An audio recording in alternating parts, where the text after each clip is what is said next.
Hello, everyone, to a special edition of In Between the Pages. This is a JLJ media production, but who's hosting run the show? Not JLJ. It's me, Flobo Boys, aka DJ Flobito, respected music journalist and wedding DJ. Going to be in the breakdown this one for you. This one here in tune in time for the holiday season is Silver Bells and Disco Balls. And even though I love saying it out loud and even around strangers, my guest this evening is a man behind the project. Please welcome the JLJ behind JLJ Media, James Lott Jr. How's it going, sir? Thank you. Yes, we like to say Effervescent. I love it. like to say balls for people. I love balls, bells and balls. Yeah. I mean, I remember when you came up with the idea, at least to me, you told me the idea in July of this year. And Silver Bells and Disco Balls is a very vivid mental image. So let's talk about it. How did the idea, the title come to you in the first place? I know you don't like my cover. You told me that off camera. He liked my cover because I hate your cover. I purposely didn't do it Christmassy. I was going to do this whole thing. I was going to lay naked amongst disco balls. I was going to do a whole thing, but I was like, no, I'm not doing all that. So I You said, would not lay naked. That is a lie. You no, know I had, well, no, I was going to cover a certain part, but I was going to I had a whole idea. I was going to be naked but covered up. Got it. I hear you. Yes, exactly. Like, oh my God, yes. Okay, well, number one, we talked about this once before about music. I had realized halfway through my naming of my albums, they start with S's. So I was like, I'm just gonna keep going with that, I guess, as long as I can keep doing it, I guess. So I thought Silver Bells it's similar to Salty Clouds and Sunflower Dreams. I guess to that album I did. I was thinking of two things that are vivid, like you just said, are just vivid images. And I knew I wanted to do a kind of dance Christmas album.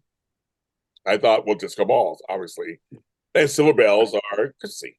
Literally, that's literally what I thought. It was nothing that even serious. It's kind of like, okay, those kind of things work, so it kind of works.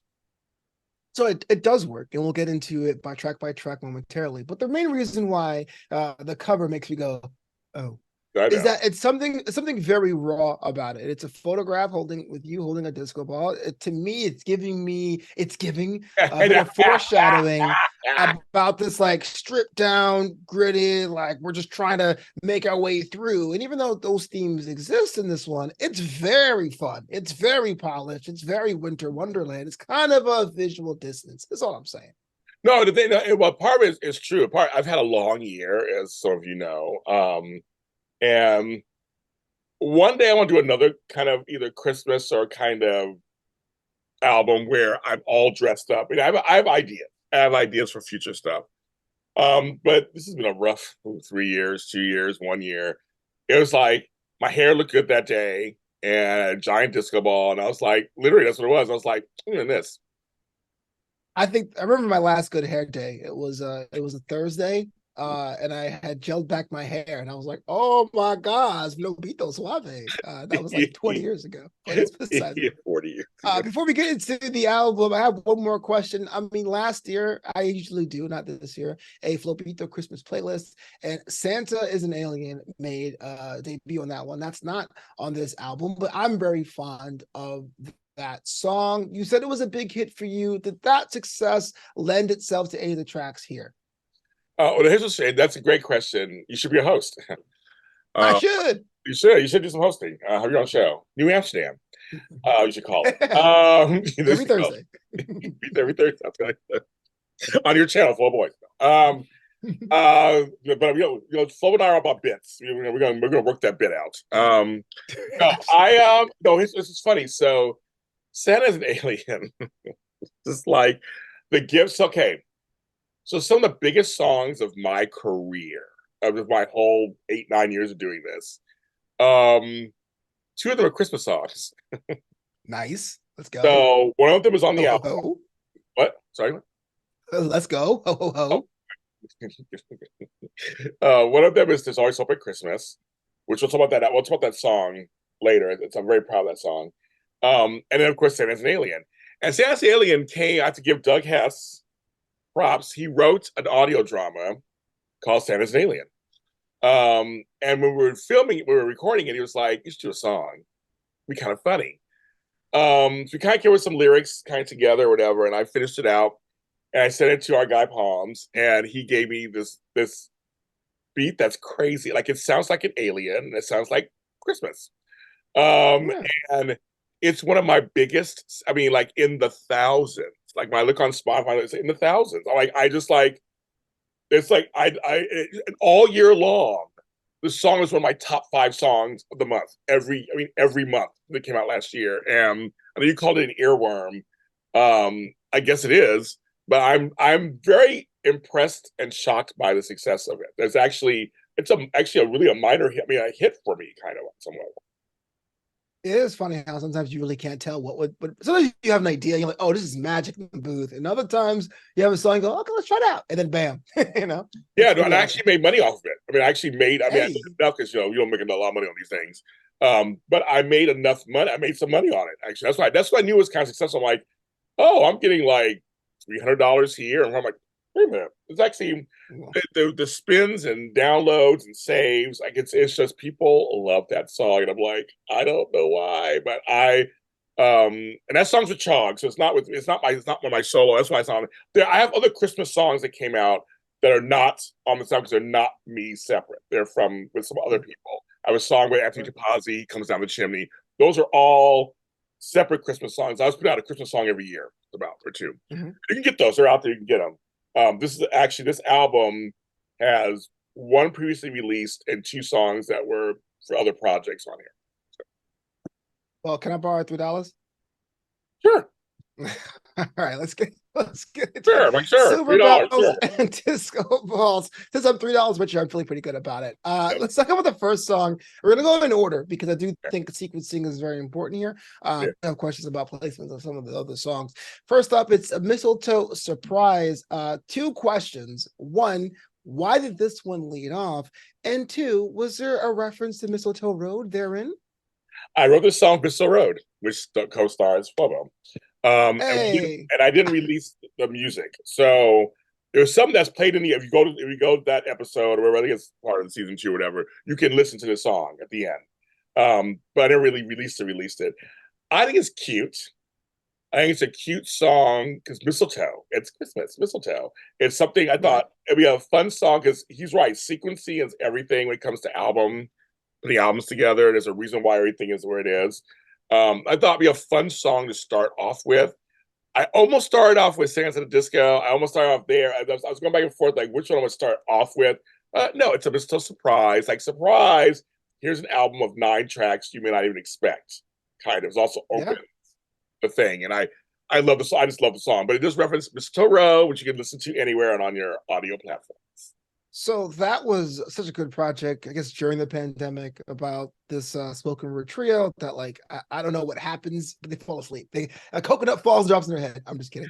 They wake up in a whole new Christmas city, which if you saw or listened to the audio drama, it totally goes lockstep. But was there any concern that someone who may not have heard about the audio drama would not be able to get the full extent of what you're trying to do with the first track? No, I thought it could stand on its own. That's why I chose it. I went through a lot of the songs from the show, and many of them are very tied to the episode of the show. You would have to know what they're talking about. This one I thought could stand on its own. This one could actually you could listen to it and not even listen to the audio drama, or maybe it'll make you want to start. If you found now you're finding out, maybe you'll go listen to it and see what's going on. Because I have songs at the end of the episodes. It's like it's not a musical. The show they don't burst the song in the middle of the show. It's at the end of this. I had songs. This project was I had songs at the end of every episode that had to do about that episode. So that interests you now. Go back, but no, I was like, no, I think this song stands on its own. Have you ever gotten a kiss underneath mistletoe in your life? Yes, I have actually. Whenever I had someone in my life that was special, and it was Christmas time. Oh yeah. Yeah, you see, growing up, I guess we didn't realize that mistletoe was not holly. So I got kissed under holly, but now I know better. I've never been fortunate enough. Maybe time in the future. And I have mistletoe is always part of our family. We always have mistletoe in our house, and I go in this house too. They always have mistletoe. Sometimes we don't have a tree, but we have mistletoe. But we have mistletoe, and we always had that. So I grew up with mistletoe. That's why I think when I thought the song and the audio drama, mistletoe has always been part of my life. Kind of weird. Mistletoe is like this weird thing. It's like it's poisonous if you eat it or whatever, or anything. But it's like it's set for romance and love. So it's like this dichotomy of it's like me. I'm poisonous and loving.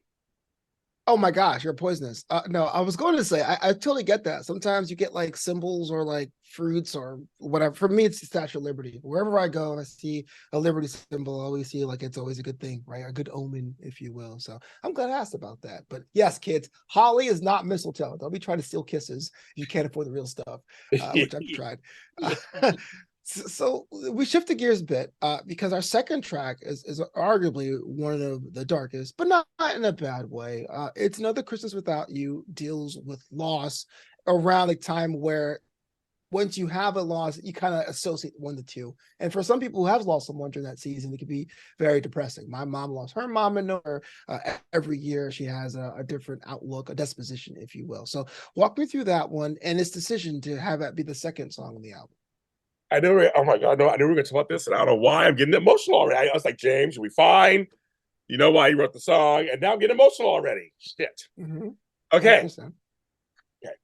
So this song, I dreamt it. I know you always hate when I say that, but I did. I actually dreamt the song. I did. I'll suspend hate for this one. I'll suspend hate. Yes, I actually did. I actually was dreaming about my brother, Max, and that's where the song inspiration. Now it has other meanings because of my stepdad. It's our first Christmas without him this Christmas, but it was Max. I just want to say everybody, I've gotten so much great feedback from the fans saying how much they felt my energy in the song and they can relate to it. So that's a writer's dream, right? To hear somebody say they relate to what you're writing to.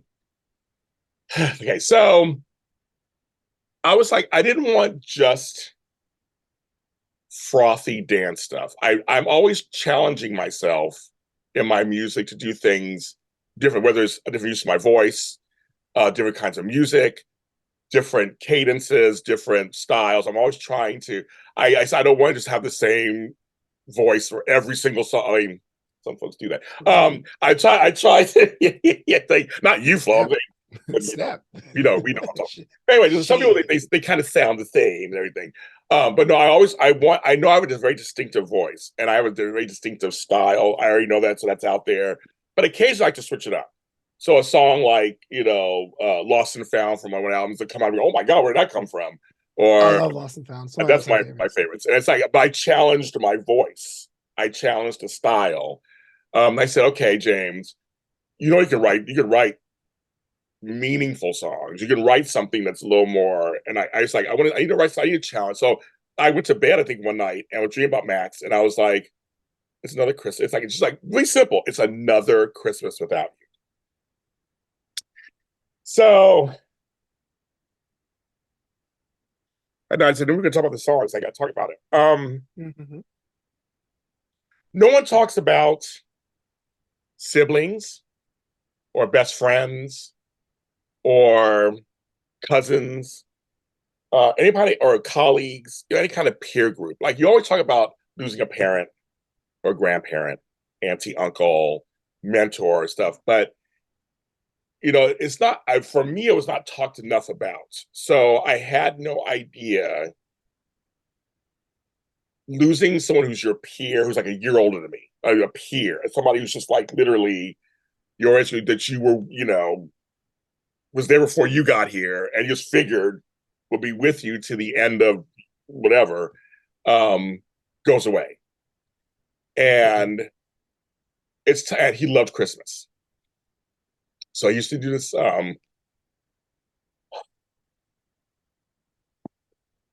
he used to do this, I can do this. I can do this. He used to do this whole gumbo dinner because gumbo's big in my family, as you know. You can't eat it, of course, because it's shellfish. But he was good. I can make gumbo. We learned how to make gumbo. So he would take over because we used to always have gumbo for Christmas Eve in my family. That's just one of our traditions. A lot of Latino traditions, you get together for Christmas Eve.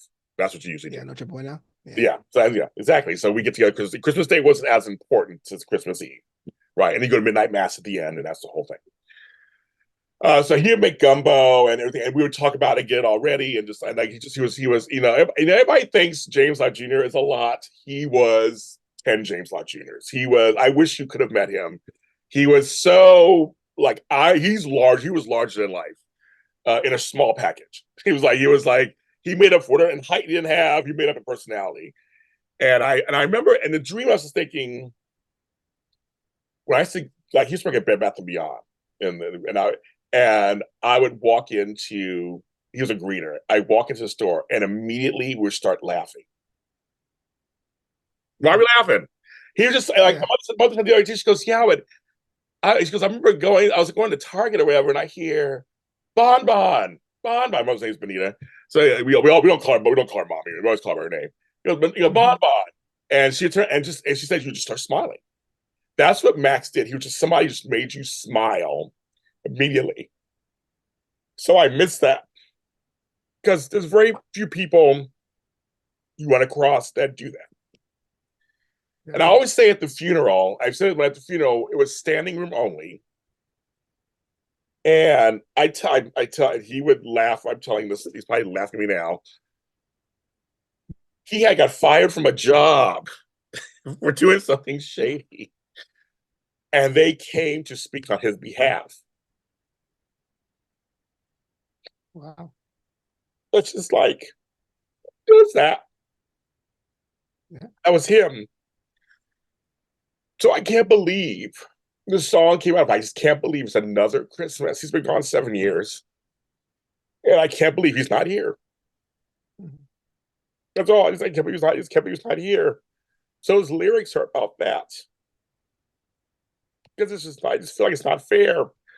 I was his last phone call, his last text. I got the phone call that he passed. So it's another major thing for me. And his birthday is January 2nd, so it's always a weird timing because right after Christmas was his birthday. Oh. So it's like, he's not here. And so this song was me feeling all this stuff of just like, it's not fair. He's not here. And if you have siblings or anybody in your life that's your peer, it's a different loss. It's a very different loss than losing a parent or a grandparent or something. It's just different because it seems unnatural. Right. It seems really unnatural. Like, I'm here, why not them? I've never had the chance to meet your brother, Max, but I hear stories now. He sounds like it's going to be a good time. You would be like, oh my god, us to be too much for you. It would be too much. You would, in a good way. It would be like a supernova, right? Yeah, exactly. Yes. What? There must have been a moment though in writing that song, and you don't have to answer this question if it's kind of weird. Where you're like, no, this is going to be for me. Like, what was the decision for you to share it with others and see how they felt during this time with their own families? That's a good question because at first I wasn't going to share it. It was too personal. I wrote it, sent it in, got it back, cried when I heard it back, and I was like, it's just mine. I had written a song. For my last album, Simply James, called The Last 5 Months. And it was another one of those, I had just come out of losing my stepdad, almost losing my mom, almost losing my 2 aunts. And I was just so tired. And I didn't dream that song. I actually, it came to me later. It took me about a week to write. And I released it. People loved that song too. It did really well. I thought, okay, James, you can do serious. You can do something that's meaningful. And there was people feedback saying, James, I feel the song. I mean, it's like I know no one's gonna listen to this shit that I put out there. I put it out there, everyone's gonna listen to it. And then people write to me or just say it on Twitter, oh my God, I love this song. Oh God, God. And I have music fans, people who listen to my music, which is always like shocking to me anyway. But they told me, so when this song I wrote it, because I have a lot of songs in the vaults, like Prince, I have songs in the vaults that no one's heard. And I usually record a bunch of songs and then sit down and decide which ones go on the album. That's a process a lot of people do when they put out. You record a bunch of songs and then you decide how it works. And I said, you know what? I've been so transparent this whole year with my fans about my feelings, period. The song's another transparency. It's another use of me being transparent. And somebody may relate to it. And literally the reactions I'm getting from this song is what I was hoping I would get. That's always good to hear, that your intended result and not the opposite Any creator cannot control what people are going to take. So, well, the question you ask is really good because for artists and folks who don't do art, who enjoy art but don't do art, for the artist, there are a lot of things that are very personal. It's to us because we're creating something from scratch. We're birthing it.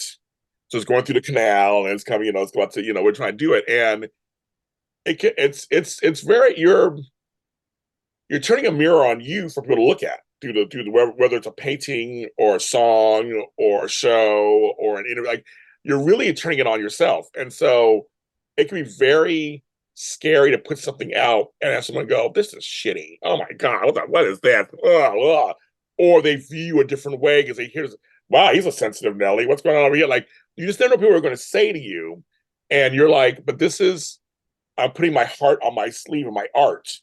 And you want to protect it on some level. And you and I've talked about this, but because you create stuff, I create stuff, and sometimes it's a little. You're like, I don't know if I want to give this to people. And so it's a little daunting.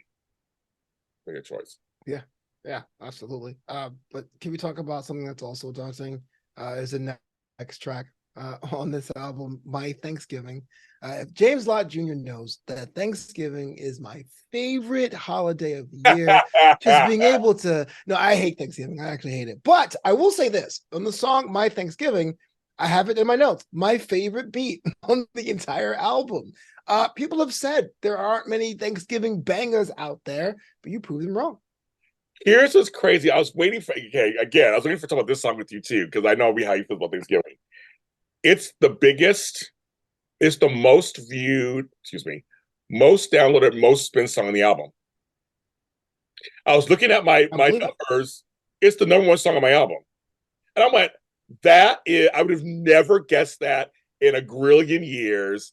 It makes me happy that my Thanksgiving song is the number one song on my album. I would have never, to hear you say you like the beat, maybe it's the beat. Maybe that's what it is. I'm in shock. I'm in shock. Well, I will say this as somebody who is a Grinch of Thanksgiving, there was a meme being passed around saying, "Hey, how come there's no Thanksgiving bangers?" And so I did the whole thing of searching for Thanksgiving songs. I actually played a couple of them that showed up Spotify. But I think there's one thing of previewing a song and then coming back to it once you listen to it. I think that says a lot about the track.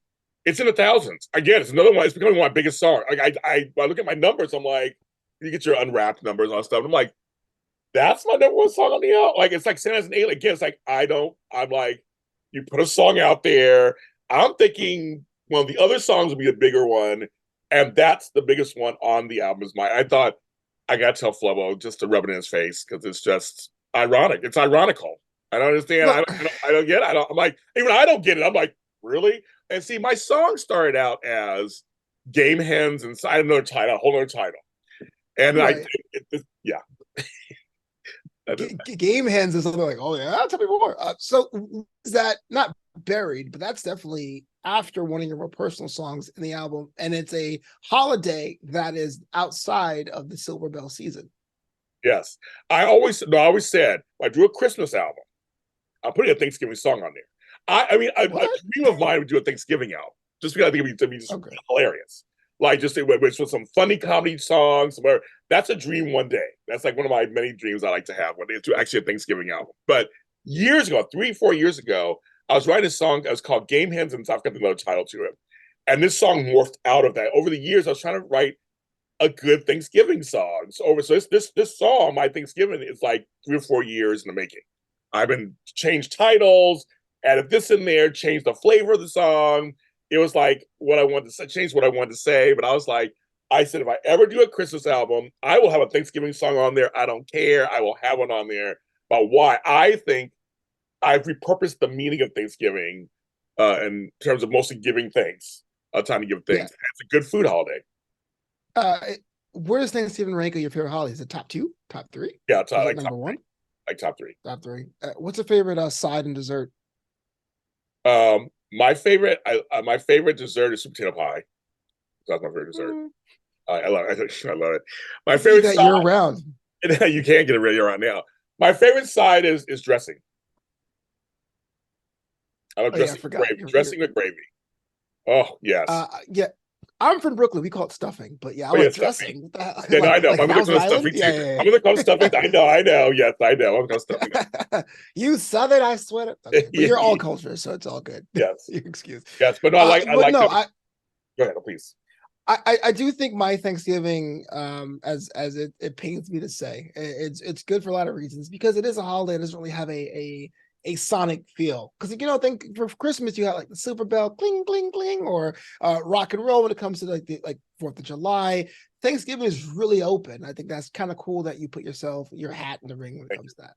Yeah, it's a dream. It's a dream of mine. It's a dream. It's something that literally for years I've been like, I want to write a good Thanksgiving song. That's just like it's not a parody of nothing. It's like a Thanksgiving song.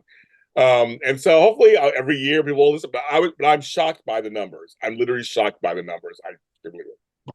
Anyway, Valentine's Day Superior. Our next song on this one is Santa's at the Disco. Now, we're talking about the first time hearing about the album. It was in the summer. I was on a commuter train from downtown Denver to the airport. I got the call from James. He's like, hey, check that song out. It's a demo right now. What do you think? And what we got ourselves is a sonic journey that has a lot of the tropes that we're familiar with the JLJ with a little bit of surprise on the back end. So I got most tracks on this album. I got to ask, what was the exciting incident? What brought the moment together to make Santa at the Disco? I thought, why not bring Santa to disco? I wanted disco. I wanted some disco, and I was like, and I actually dreamt the title. It's one of my titles, but I didn't dream the song. I dreamt the title, and I remember him going, "Santa's at the disco," and it took me about a month to write. I was kind of like, what is he doing there, and why is he there, and what's going on? I mean, I know it's a funny song, but you have to really think about what it is, like what is the Right. purpose of the song. And because you write songs too, there's a purpose of the song. So I'm like, I could have just done Sands of the Disco and add some big beat to it and that's it. But I was like, no, I actually want to have some lyrics in it. And that's like I want to paint a picture. They all of a sudden at the disco and you look across the room and there's Santa. And like, what the fuck's Santa doing at disco? I don't want to sound like a therapist, but what was your personal relationship with Santa Claus? Were you a fan of the big guy? Was he kind of like a guy that rained terror over you so you were good? Like what was it like when you were a kid? Love me some Santa.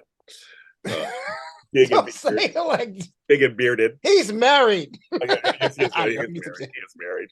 No, Mrs. Claus can get it too. Yeah. Okay, go Mrs. Claus. That's right, girl. No, I've always been a fan of Santa. I knew Santa wasn't real, but even when I was a kid, I was too smart. But I like. Wow. I did. He just knew. He knew. But I played along with it. I wasn't a killer of dreams. I'm like, no, I mean, Santa's. Well, okay, Santa, you bought that for me. I have no problem with that. My kids, all about Santa. Grandkids, all about. I'm like, I love the whole ritual of putting out the milk and cookies and the reindeer oatmeal. I mean, I love all that stuff. I love tradition. I love it. Santa is complicated for me kind of because I come from a Dutch heritage that also has Sinterklaas. There's a whole thing, but that we won't get to that right now. But there's a whole other there's a whole other thing of St. Nicholas, the whole other thing going in there. But there's for us at Christmas there are early December, you put clogs out by the fireplace and you get presents for that. And then you have, it's a whole thing. So Santa was just Santa was one of the people in my life. He was one of the people like the Easter Bunny and all stuff. But he was a positive person because like Easter, I didn't get Easter baskets as a kid and stuff. And I used to be upset about that. My friends would get them. We were just cheap and never got them. But I had my first Easter basket as an adult and I cried. It's like really weird. But Santa was always a good figure. Santa was a good figure, and I like Santa. I like the idea of I have daddy issues, so I'm all about Santa. I feel like Saint Nicholas at the disco will be a different. Yes, it will be all this old man be like, the hell's going? Or Kris Kringle at the disco. Kris Kringle at the disco. I don't know. It's a lot of things to do, but no. But I thought it'd be fun because Santa's and Santa does other things and reindeers that run over grandmothers. Let's put Santa in another situation that'd be kind of funny. And I have friends, people would say like, so why is it disco? I go, why not? He's a disco. He's like, he's there. We looked up and there he is. He's had a good time. He did all the presents and he's had fun. There's a long list, a tradition of alter cultures taking the concept of Santa Claus and putting him elsewhere, whether or not Santa Claus is singing love songs to Mrs. Claus. I'm from the Caribbean, so there's a Santa got a sunburn down in the Caribbean. Yes, I He's know out there on that. the Yes, I beach know and that. he got kind of crazy. And so Out of Disco was great. But I guess the question I have is your version of Santa's Out of Disco having a time of his life. Is he still the same Santa who was an alien, or is this a different Santa Claus? God, that's so funny. I never even thought of. Oh my God, I have two Santas. I I never have tough thought of before. questions. I have two Santas in my life. I know. Oh my God. Well, Santa is a creature. They say he's a creature, right? He's not really human. Right. He looks human, so he can be all things. That's my answer. That is such a cop out answer. I love it. That's I was waiting for you to say that too. I said, as soon as I say that, I know he's going to say that to me. I know, cop out. Lobo. Cop out. No, I mean, Said, but that's a very. Oh my God, such a great. I have several Santas. I guess I don't. I guess this. I guess he's a disco. Why not? Alien like disco music. Maybe they like it. I don't know. He's a disco. I never. Oh my God, it's so funny. I never even thought about that. well, I like to think of Santa Disco as the 1-2 punch. That second song is the title track, and that is Silver Bells and Disco Balls. A complete sonic journey from second one to the end. Third Dimension makes an appearance on this album. I know we have a big relationship with them, and some vocals as well. Was this the longest song in as far as gestation period, as far as like first word to finish? That's the longest to complete. What was that journey like? Well, it's okay. Here's what's funny. So I started writing that song the same time So Flo and I have now together got Boyce and Lott, and we have a song called Home. And Home was my favorite songs on my album. And actually, this song, it's actually similar to Home in structure and form. I mean, it's a different song, but in structure and form, I follow the same kind of template. I wanted something that I can just say silver ball. I like to see silver bells, disco balls over and over again. I kind of want something that's just really simple, but it did take a while to come together. I thought I had my notebook here. I have all my notes of all my songs. I'll have it sit next to me. But there were a bunch of rewrites, changes. I want to sound like this. Should I actually have should I make it more disco? Should I have more silver bells in it? Like I went back and forth on so many different things because it's gonna be a title track, and I want it to be something. I didn't start the album off with the title track. I put it in the middle on purpose. I want like give a little interlude. Like you have all these songs. Here's the title track. This is what we're about. We're about Silver Bells, Disco Balls. But you're right. It took a while, but it's from the sessions when I was writing Home for us. It was the same type of time period. So that was a couple of years ago. Yeah. So to me, listening to this one, I'm so thankful the first time I heard this inside the course of the album, listening to it back to back, was at nighttime, had a warm beverage. There was some stars outside, which is incredibly difficult. We should be having this part of town. But it did give me a bit of an old world vibe, Christmas markets and that feel. And you had some female vocals towards the end as well. So was that the vibe you were going for? Or is that just me taking my experiences and putting it onto the Silver Bells and Disco Balls vibe? My girl Kiona, hello girl, hey girl. She's got girl. Got a hard year too. She had a hard year too. Oh no, well, wishing the best for you next year then. Yeah, she lost her dad, so it was a hard year for her too. Yeah, I wanted something extra in there. Well, one day I might do a Third Dimension Christmas album. Who knows? We might do something later one day. But it's a lot of possibilities in the future. But I want them on the album somewhere too. I said I didn't want it to be just James. And at this point, I had no duets written. I've only written a few duets in my life, and very happy with them. But I don't have that many where it's a true duet. And I still haven't worked that out. I'm still trying to work out a Christmas. I mean, He Comes Down to Chimney is my last duet I did with Anthony for Anthony, and that just made people all think dirty things, of course. So I'm trying to find. No. So I'm trying to find one that's wholesome sounding. I haven't come up with one yet, but I wanted Third Dimension in there. I wanted some of my people in there somewhere. And I said, record this part, say this, do this. So let's add it all in there, and so that's part of the reason why they're on it. But I love the song. And it's getting played, and people and spins they're liking it.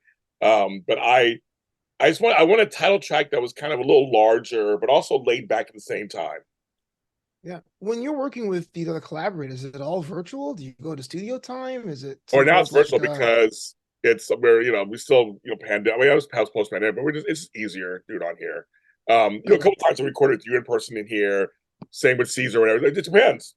with her, and then it's all virtual. We all gone to Zoom, like the old days, which is I say the old days, the old new days.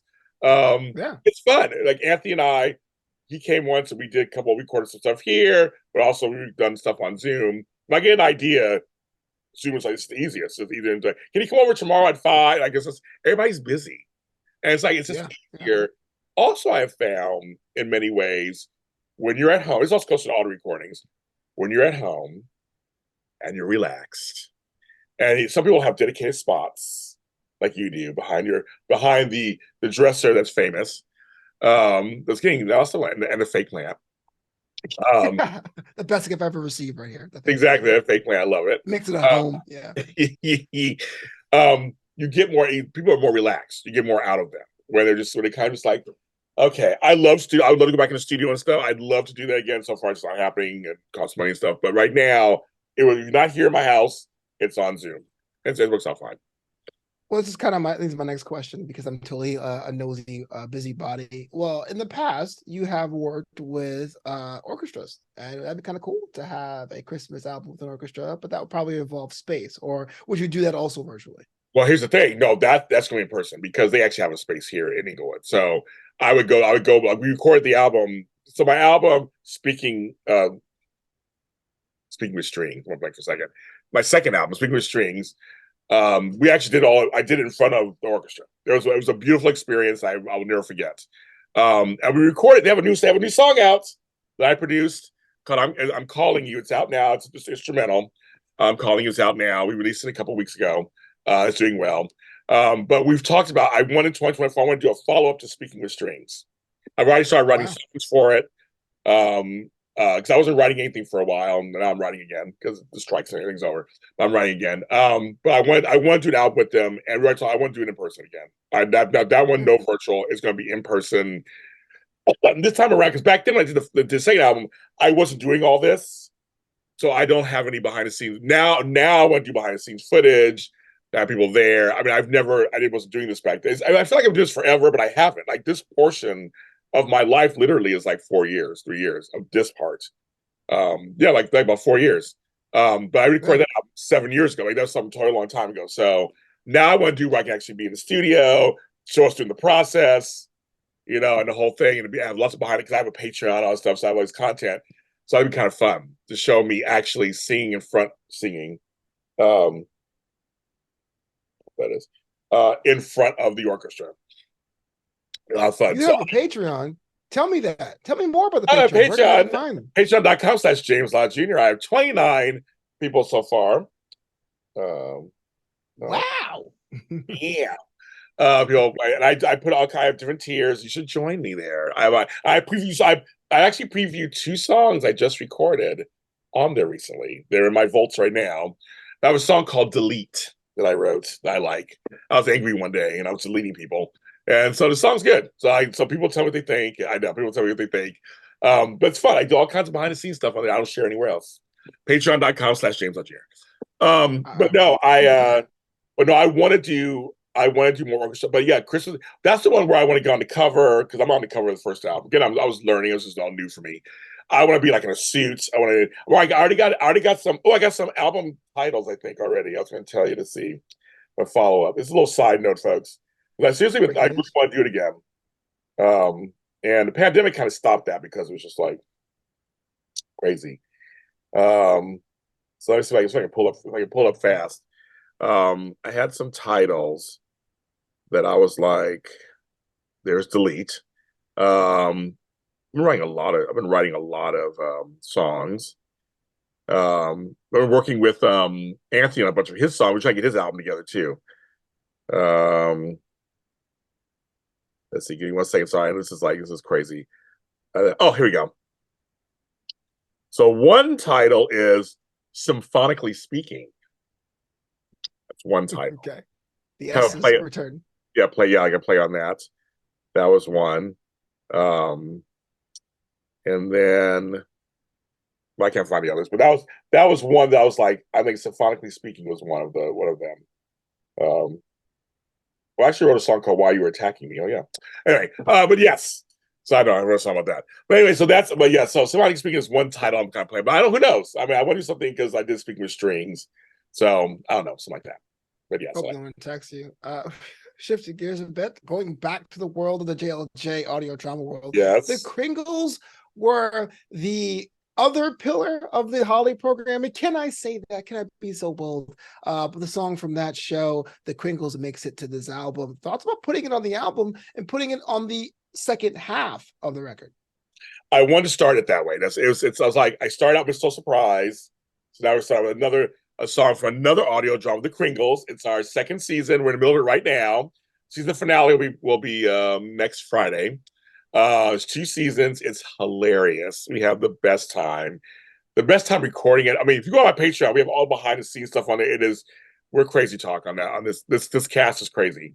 It's a small cast. It's a lot of fun. It's the cousins of Santa Claus in the South Pole. So it's a whole other world. South Pole is like, it's kind of ghetto and hood compared to North Pole. It's a whole world down there that I created. And one of the guys owns a snow co shop in the South Pole. And like, that's really dumb. And so it's a whole thing. But it's a lot of fun. It's getting a lot of attention. And I like the theme song. I wrote the theme song. It plays in the beginning and the end. And I love the music. I thought it has kind of like a ding ding ding ding in the beginning. I like it. I like the music. I like the message. And I thought I'm gonna start the second half of the album with that. Well, here's a question that I kind of think I know the answer is. I want to ask anyway, but I'll make sure I have it right. This is actually the point of the album where I was wondering what was the actual goal of this album. Is it a Christmas album, a love letter to the holidays, an overture to the JLJ media empire, a thank you to long-term fans, a way to get new fans, or something else entirely? It's like it's a non-traditional mixed up Christmas album. Yeah, That's what no, I'm saying that's basically I like it. It's me. I'm non-traditional and mixed up. I would not say that to your face. I mean, probably not in the Yes, room. yes. He's so not traditional and he's But mixed up. it's true, kids. I mean, that's basically what this. I say I have plans for other Christmas stuff in the future. So I thought this is my first Christmas project, and I thought this would hopefully be the first of many. I have more Christmas songs in me. I've written other songs. I have songs I've written that are now on this album that are Christmas. I have a song called "Let In the Candy Canes," and they didn't make I didn't make the album. Because folks at home, you don't know this. A lot of time, you need to record Christmas music in the summer. It's really, like you said, I was telling you, it's one of those things where you have to get it all done and then released by like November, basically, or like October in some cases. You have to do it early. And the reason why this is my first taking me so long to do this is because I've been so busy that when I wake up, I go, oh, Christmas is coming up. So I've been putting out a song a year, which is fine. It's done well for me. But a whole album takes more than just, a few weeks. So I had time this time because of the strikes, the SAG-AFTRA and the other strikes, that I wasn't writing audio dramas. I could write songs. And I was like, well, now I can actually, in July, I can actually work on a Christmas album and get it done. So that's kind of that. But the goal was just like to give people just something different. And it's funny because Cher came out with a Christmas album this year too. That's disco-fied. Right. DJ played that Christmas song for me. It was her first hit, and like it's a hit. I'm like, how far we both decided. And then when I started going to all the stores, there are tons of glittery Christmas shit everywhere, and disco balls and disco pens, and I mean, like, there's a lot of Christmas disco stuff out there. My two right back here, my two disco reindeer. I'm like, this year apparently disco is in. Had no, not like last year. So I was in tune with the times. Apparently, I was like, I don't know why I was in tune with the times. So it was more of like, here's a non-traditional mixed up Christmas album. I like it, yeah, because it looks like it was the 90s revival, which was the 70s revival, and it was reviving the revivals. Yes, reviving the revival. Yeah, man. I can't wait till like horn music from the 40s comes back next year. But yes, the Kringles available now on the JLJ. Wherever you get your audio dramas entertainment, make sure you check that out because it is pretty funny. It's on the other show, so I'm not supposed to say how much I praise it in public. So I'll say it here on this private video. Don't tell anybody. Kringles hilarious. Check it out. So talking about shifting gears and being mixed up, because this one here, there's always hope at Christmas, is mixed up in the best way possible. Because the Kringles is kind of fun, it's kind of jovial. This one here, to me, was more of an ethereal experience. I am a guy who is a working stiff, and there's some years where I looked at my bank account being like, how the heck am I going to make it to Christmas? That's how I interpret it. But how do you interpret this one here? There's always hope at Christmas. So I'm very proud of the song. The song was written a couple of years ago, and at least that's a single, did very well for me. Now I want to put on, I said I'm putting it on the album. I wanted to kind of be in the same lines as Another Christmas Without You, but with some hope in it. Just always have hope. That's my word. Hope is all over my house, he knows. And hope is my nickname, all the stuff. So I said, I got to add hope on the album. As we're going towards the end of the album, I want to start kind of adding some hope in there. And I'm proud of the music. Palms did a great job. I'm proud of the music. It's Christmassy, but it is very ethereal. And it has a message. As a serious message. And I wrote this song during a time when I was doing my album, Salvation is Possible While Dancing Your Way to Heaven, that album. And that album has half Christian music and half secular music. So I was during those sessions, I was writing He's Always Right on Time and all these serious kind of songs that I'm very proud of to this day. They're some of my favorite songs. And this was during those sessions. So I was in a period where I was really deeply kind of religious in that period, and I was writing these songs that were flowing through me. I say divine intervention, obviously, and that's from those sessions. That song, and I'm very proud. I think it's one of the best songs I've ever written, and I'm very proud of it. Yeah. Do you find songs like these, the non hard dancing songs, easier to make or more challenging to make? Where are they rank in the kind of expressions that you create? What's funny is, it's a good question. What's funny is the dance songs are harder because it's like there's certain rules and there's no rules. You can write an angry song or a love song or a sad. To me, I can write those in a minute. Angry, easy. In my opinion, it's the only opinion. Wrote that in 15 minutes. Fair enough. And it is a huge song for me. I think I can write my feelings down really easily and go, okay, dance song, for me, I like being silly sometimes, but I also like being serious. Sometimes I have a message. So it's like a song like I Am Ready, the one that started it all. There's a message in there, but it's a big old disco song. And so there's a message. But then my song Honey Lamb, I say Honey Lamb, the whole song. Honey Lamb. It's silly. But oh my God, like totally. It's silly. But it's me over a beat. But it's like you have to find the right, because there's not a lot of lyrics in some dance songs, you have to find the right beat. That's literally all it is. Like if the beat is tired and no one listens to it, then the song can be ruined. And not all songs have to make sense per se. You can be a little loose. So it's harder. So like there's rules, there isn't rules. So I love dance music. That's most of my work I do as dance music. And I've gotten a handle on it, kind of writing dance songs, but you still have to tell a story on some weird way, whether it's a silly story or something serious. Right. Like Madonna said when she did Ray of Light, she wanted to do something that had, techno with meaning. A lot of techno songs don't have meaning; they're just mindless techno songs. But there are like people like Donna Summer in the '80s, '70s who were doing thoughtful disco music. Just stuff, but also silly stuff. At the same time, like they did both. And so I think dance songs are harder. Songs like this, I can write these. I can write a million of these. I think on some level, not to like to overbrag, but I'm saying I can write because it's literally I'm a writer. So I almost can. I almost can just. I know how you should write a song, as long as I can write it and fit it in that the stanzas and the chorus and the pre-chorus. If I can do that, I'm good. That makes sense. It makes sense. It makes perfect sense because the song "There's Always Hope at Christmas" has the refrain "Time to Celebrate." How does JLJ celebrate Christmas Day? Well, every year has been different because every year has been different. We used to have when I was when I well, I can talk about when I was a kid because I hated Christmas when I was a kid. But when I became an adult, had my own family, it was very structured. I had kids, and each we had this family and that family to go to, and that. So it was very structured. Christmas Eve we do this, Christmas Day we do this. On Christmas Day we go here first, and then we go here second. It was structured. But now they're grown with their own kids. So then the grandparent stuff came in when they were younger. The first set, I have a new set. We haven't set a tradition yet. But with the old set, I come up for Christmas Eve, and then I would do, so it's like there's a whole tradition. Now things are different. And we had a pandemic for 3 years, for two of those Christmases. So let's say two of them, 2020, 2021. 2022, last year, my stepdad got sick. So I was caregiving. So we we didn't have a Christmas. Now this year, we probably won't have a Christmas. I mean, I'll probably just be at home. I have a present by Flobo on the floor over here. You can't see it's around the corner. I have 3 presents he will set me under a tree, but under a tree over there. I can't wait to open He's gonna hate that one, I tell you. He's gonna hate it. I'm gonna love it.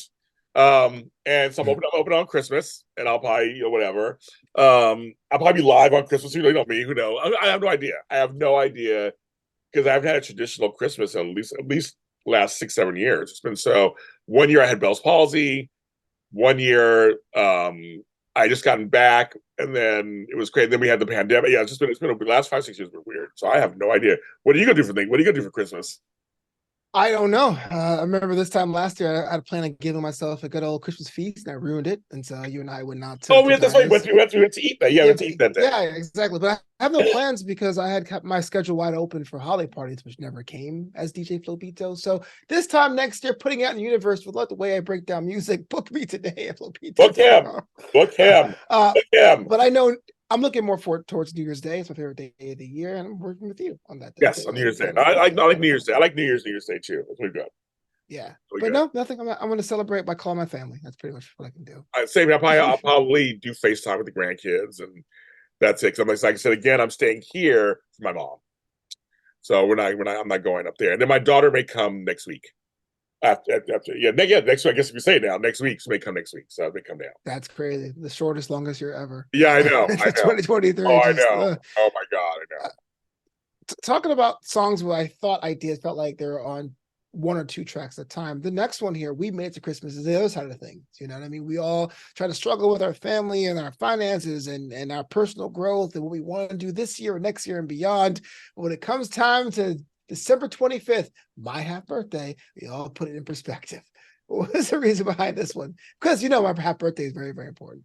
It makes me laugh every time that you would even acknowledge a half birthday. You don't even seem like the type of person who would do that. So it makes me laugh. Only because it's Christmas. That's the only reason why I remember. Okay, that makes sense. So this song, it's a if you listen to it, it's like I wrote this song knowing either it would end the album. I put a song after this, but I thought I might end the album this way. But I thought I don't end it like this because it actually talks about how rough in the lyrics how rough this year was. Yeah. Oh my God. And again, I try to put hope in the song too. At the second half of the song, I try to give it's a day of hope and hopefulness, and oh my God.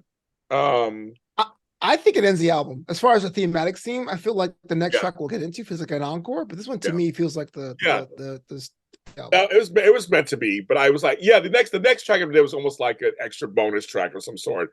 But I was like, this one, I was like, but I didn't want to. Anyway, just I talk about from the first lines of how hard this song, how this year is. I can actually read a line to you guys. It's the day we never thought we'd get here, because that's something that everybody kept talking about. And later I write in there, it's been a very long year this year. I don't think we made it clear. It's like it's just I'm trying to get into the Christmas spirit, so to speak, because it's coming. We made it, but literally it's like we made it. It was more like, y'all breathe now. We kind of got here after this year. We made it to this time period. We're all got our faculty, most of our faculties, and we're here. And that's what the song was supposed to be about. Like we can exhale now, cheese and crackers. That's what the song was about. As someone that had traditions later on in their life and had good Christmases and bad Christmases, when you, the creator of the song We Made Christmas, comes out with a track like this, is there any kind of projection that you hope that your audience will use that for their own tradition? Get up in the morning, put on the song, clean up the apartment, get themselves a turkey, that kind of thing. Or ham, or game, or two. No, I know I wanted everybody to feel like we all made it to Christmas. I literally, it's like literally what you're saying. It's like I want everybody to get it from. It's a big track for me too. Apparently, it's another one of those tracks that's doing very well too. Which I'm not surprised because I just feel like we all collectively went through this long time period. Yeah. And it's like it went by fast in some ways and slow in other ways. We're at Christmas, like literally Christmas a week from. We're recording this. It's a week from today. It's Christmas Day. It's like we made it. It's more of a big thing of just like anything. We made it. You made it. You made it. Yeah. You take Christmas out and insert. We made it to New Year's. We made it to Tuesday. We made it to. We made it. That's kind of the thing. I thought I'm ending the album with "We made it," folks. That's kind of the deal. We made it. Yeah, it's definitely interesting talk about the time bending of it all, because I feel like there's so many COVID stories. That period felt like it was 10 years, but then at the same time, 2019 was like last week at the same time. It was into like Right. Narnia, you know what I mean? Like this whole adventure happened, but it was only Right.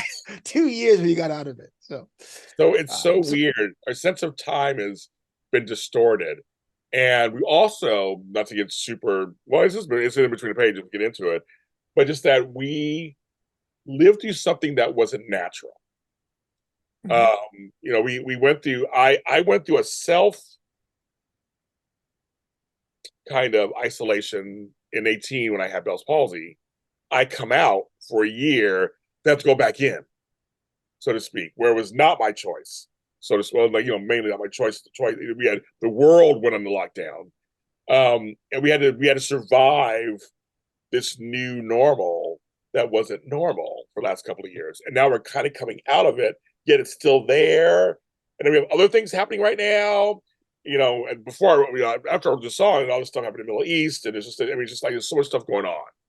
And so it feels just like, oh, you're gonna make it. Like after all, but we made it Christmas. we made the Christmas. We made it after all. Yes. I'm surprised that you didn't bring in a song there too. So our next track is our actual final track on the album, and it's kind of a bookend because it starts off with Mistletoe Road, and this one ends in Mistletoe Road. So imagine my surprise hearing my own voice on this one.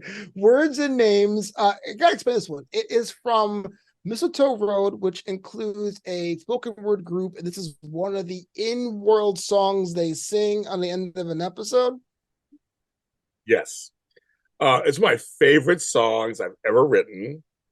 My favorite songs that ever recorded with you guys. It's Happiness Carter, Travis, who's not on the show anymore, but he was one of the originals, and Flobo Voice. They're the two on this. They are. He plays Darrell. I love this song more than life itself. It's my favorite song. It was and then experimenting, trying different things, because my dream is to write a musical. Mm-hmm. And I've told people this for years. And right now I'm in the middle. I have like 2 musicals I'm kind of writing off and on the last couple of years. Christmas musicals or just musicals in general? No, just one. One's on organizing. Who is Arthur Jackson and why is his house so messy? That's one musical. And I have another musical I'm working on called $2 Bill. I haven't even told you about this. It's something I'm working on called the $2 Bill. And so I'm working on these 2 separate kind of musicals off and on for the last couple of years. But Mr. Rowe was my one way to write for other people to do these songs. And they were released on my SoundCloud page. They weren't released anywhere else. And they blew up. People love them. People like them. So one day I'll have a big Mr. Rowe compilation or something at some point. But this song, you did, because you did it. So okay, so one of the things is, it's not easy. It's not an easy song to do at first. And I think you and Travis and Happiness just nailed it perfectly. But the song was like, there was a lot of repeat a lot of same sounding words over, as you had to do it a certain like you had to get to a certain way you had to do it. So it's And I wanted your voices to overlap. It was a huge production for me. I had to really be involved and go, okay, I want this. I mean, it was like, I want this to sound like this. I want Happy's voice to come in here. I want Darrell to start out first. And I mean, it was a whole, but tell me what your experience. I mean, that's because you're a major part of the song. You're a total slave driver. No, I'm just kidding. I am. It was, it was virtual to the question before. So it was virtual in the middle of the pandemic. And we are all in the same Zoom call. It was on Zoom, but we had to like do things separately and then do things together just to give ourselves and our post-production team some options. And so you look at these words, and you're like, this is what the cadence you want, this is the speed you want. So it was interesting to see words on a page, but then knowing like the inflection and intonation you wanted to do, why that mattered and what was more emphasized in the moment. So that was actually my next question, what the musical thing. I mean, did you learn enough concept from driving us non-actors? Well, Happiness is an actor, and so is Carver. I'm a non-actor. Did you learn enough from directing us to impart into something else on the line? Yeah, no, I mean, I've done 17 audio dramas plus all the other sides. I think I've learned a lot about directing voices. Lott, Lott. Directing voices, I know. Directing voices. I've learned a lot about that, actually, and which is different than directing movement and things like that. And it did teach me a lot about now that I have artists on my music label. Now I work with Anthony and I work with Caesar, and it's taught me a lot about directing them musically and getting what I want out there. Plus, it's a little different because when you do music, it's like, okay, like you said, we a couple of takes. I want this. Let's just do it. I'll keep that in there. I may throw in, because one of the songs we did together, you said something. I think it was I played the songs for you. You kind of went on your own little riff as kind of for fun. I put it in. It was like just certain things. I was like, Mike. Oh, also in our song. Oh my God, in the club. Oh my God, our song we did. Fun the Club. Fun the Club. We did a little riff on something. I left that in there too. Like there's some things lend itself where you go, it's kind of funny for the song. It works for the song. And we're kind of spoken word anyway. But this one, it taught me a lot about expressing what I want, because I had an idea in my head what I wanted to sound like. And so it's like, well, how do I get my actors who aren't singers, who aren't spoken word artists in real life? That's for sure. I love your voice. I don't care what you say. I love your voice in the song. But Travis has this nice, deep, gravelly voice. I miss his voice so much. Happiness has this kind of like, nice, cheery voice. And Flobo comes in from New York. You got the Brooklyn. He's in there. I love it. And your voices worked. But the whole thing was I had expressed to you guys, can you say it this way, say it this fast? As you know, a lot of times I'll do it first, and I'll say, I'll go through it first. Say, can you copy that sometimes? So I've learned how to communicate. I mean, I don't know, it's up to you. I mean, did it work? I mean, I said the words. People are downloading it's great. Because you kind of walk out of a James Lyon Jr. music session going, I don't know what the hell I just did. I said some stuff. He told me it was good.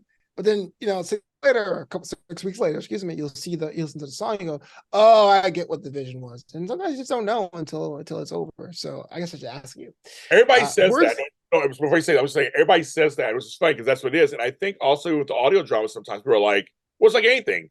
They say this when actors are on soaps. They go, we record so many pages of dialogue a day, and they do like 8 episodes a week. They go, we know what's going to happen until we see it. And I think that's the difference between stage work and stuff. You don't know what we're going to do afterwards. How we're going to edit. Like your reality, you don't know how we're going to edit it. So I guess that's a very astute thing for you to say. Like, yeah, I'll be like, Flo, I'll record this part, and he'll send it in. He has no idea what the music. I mean, they don't know what's going to happen, and I make it work. And that's why I think, like, Caesar loves it, and we were working on Spanish music a lot recently. So that's been a great, interesting. He's been teaching me about that a little more. Because I'm the songwriter and he speaks more Spanish than I do, so we're having a good time with that. But me teaching somebody like Anthony or Keon or somebody say, okay, folks, I need you to say it this way.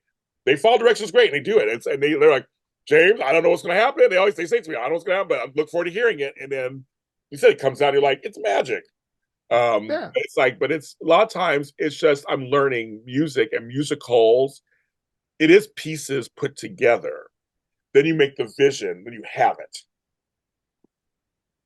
Bailando. Yes. Words and names, the ultimate track of Silver Bells and Disco Balls. And so as we wrap this up, I got a question about the album itself. Silver Bells, Disco Balls, Christmas. It was a unique, a mixed up one.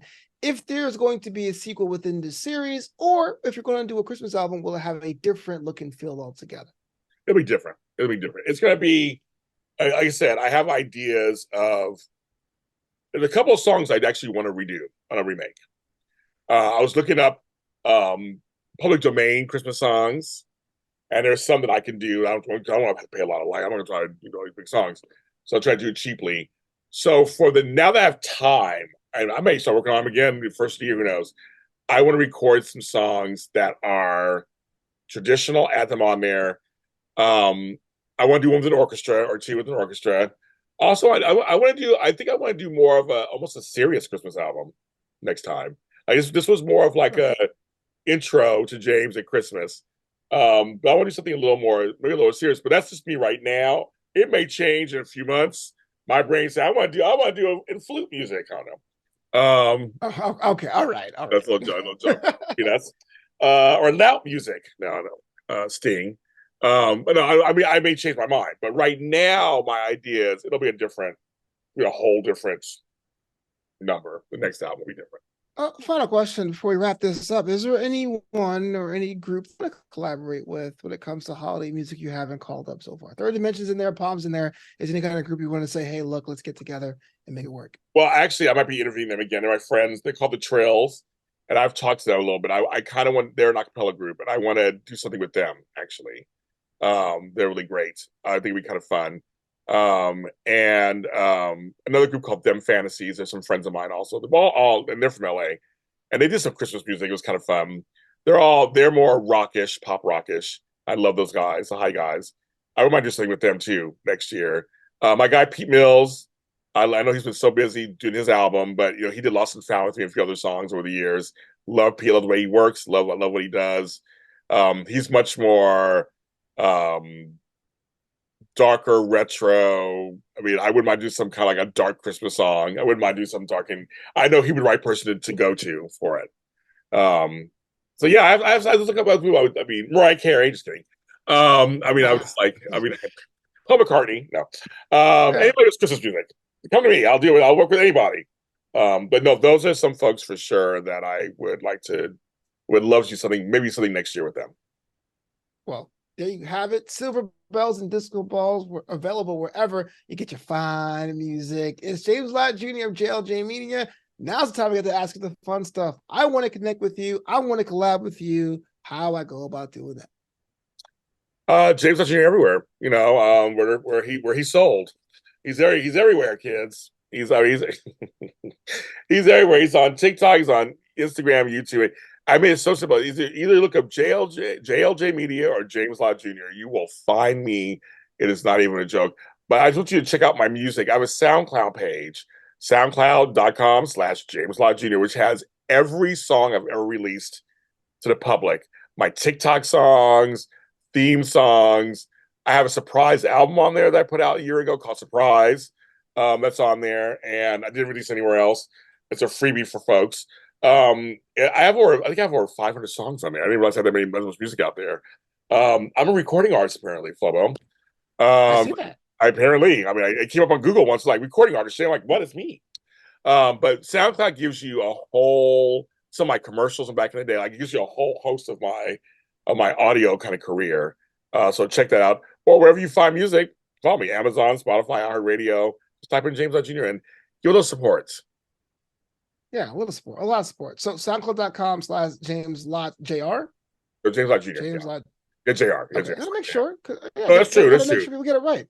Yeah, Jr. But yes, this is in between the pages on Flobo Boys. You can follow me on that Instagram at DJ Flobito, available in the Southern California area if you want to make your parties pop. Love, chat, and music, especially with luminaries and dignitaries like JLJ. Hopefully we'll be back soon in another edition. Thanks. Bye, everybody.